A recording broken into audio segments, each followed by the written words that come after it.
18ویں صدی میں دنیا میں ایک بہت بڑی تبدیلی آئی۔ دنیا کی معیشت نے زراعت کو پیچھے چھوڑ کر صنعتوں اور مشینوں کا سہارا لینا شروع کیا۔ بھاپ سے چلنے والے انجن نے جگہ جگہ بننے والی فیکٹریوں کی بنیادیں مضبوط کی، اور یوں دنیا نے وہ وقت دیکھا جسے آج ہم صنعتی انقلاب یا انڈسٹریل ریولوشن کے نام سے جانتے ہیں۔ یہ صنعتی انقلاب ایک ایسی تبدیلی تھی جس کا اثر دنیا کے ہر انسان کی زندگی کے ایک ایک پہلو پر ہوا۔ ایک طرف انڈسٹریوں کے مالکان دولت کمانے لگے تو دوسری طرف عوام کے لیے روزگار کی بہتات ہوئی،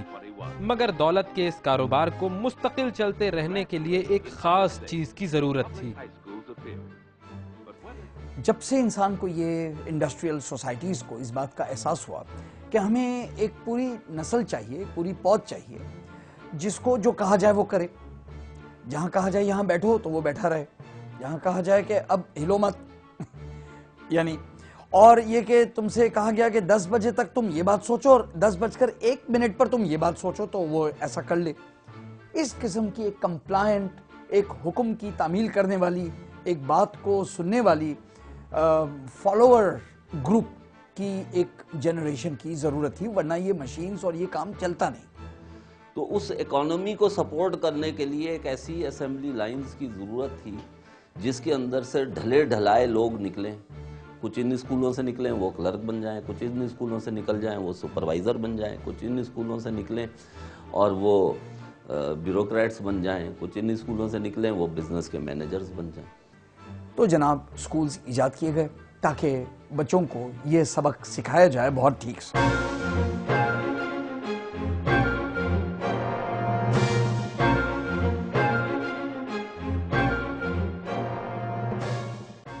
اور یوں ایک منظم انداز سے عوام میں اس بات کو پھیلایا جانے لگا کہ اگر وہ چاہتے ہیں کہ ان کے بچوں کو نوکریاں ملیں تو انہیں چاہیے کہ وہ اپنے بچوں کو اسکولوں میں داخل کرائیں۔ اب یہ جاب کا بھی جو تصور ہے، ایک سیکیور جاب کا جو کانسیپٹ ہے، یہ کانسیپٹ خاص برٹش کے دور کی پیداوار ہے۔ بہت بڑے بڑے اسکول ہیں جن کے موٹو جو ہے وہ لکھا ہے enter to learn, go forth to serve. جاؤ لوگوں کی سرونٹ بننے کے لیے، تم آؤ لرن کرو اور سرونٹ بنو۔ جا کے آپ جا کر دیکھیے کتنے سارے پبلک سکولز ہیں جن کا مقصد یہ ہے کہ لوگوں کی خودی کو نرم کرو تیزاب میں، تعلیم کے تیزاب میں ڈال کر، تاکہ وہ یس سر یس سر یس سر کرنے کے قابل ہو جائیں۔ پھر اسی منظم انداز میں دنیا بھر میں کھلنے والے تمام اسکولوں کے لیے ایک خاص قسم کا سلیبس تیار کیا گیا، اور اس طرح دنیا کا ہر اسکول جانے والا بچہ چند مخصوص چیزیں پڑھنے لگا۔ انسان، بچے، انسان کا ذہن یہ فیکٹری نہیں ہے، نہ یہ فیکٹری سے آتے ہیں، نہ ان کو اس طرح سے سمجھنا چاہیے کہ جو بھی بچے ہوں میں ان سب کو ایک فیکٹری میں گزار کے ایک لیول۔ ہمارا یہ ایکسپیکٹ کرنا کہ تمام لوگ کو ایک چیز جان لیں، خود اس ایکسپیکٹیشن کے خلاف آپ دیکھ لیجئے کون سی ایسی بات ہے جو آپ سمجھتے ہیں سب لوگوں کا جاننا فرض ہے، تو خود یہ بات آپ نے کہاں سے طے کی،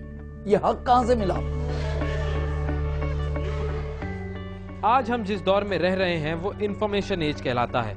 ایک ایسا دور جس میں ساری زندگی کے لیے ایک فیکٹری میں نوکری کرنے کا رواج ختم ہو چکا ہے۔ اس دور کے جتنے بڑے بڑے لوگ ہیں، چاہے وہ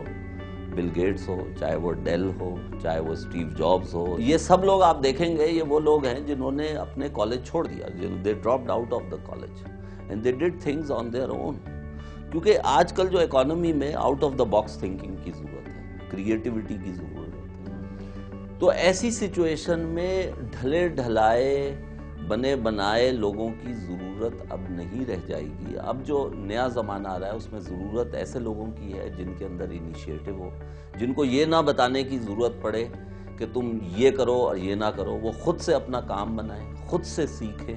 خود سے لرن کریں، اور ان میں یہ کیپیسٹی ہونی چاہیے کہ جیسے جیسے ٹیکنالوجی چینج ہو رہی ہے، ریکوائرمنٹ چینج ہو رہی ہے، وہ خود اپنے آپ کو ریٹرین کرتے رہیں اور کرتے رہیں۔ تو اس لحاظ سے یہ کافی حد تک جو تعلیم ہے وہ obsolete ہو گئی ہے۔ جو 21ویں صدی سن 2011 میں جو چھوٹی عمر کے ہیں اور جو لوگ 2020 2030 کی طرف جا رہے ہیں، بہت زیادتی کر رہے ہیں، کیونکہ ہم اس کے لیے انہیں تیار نہیں۔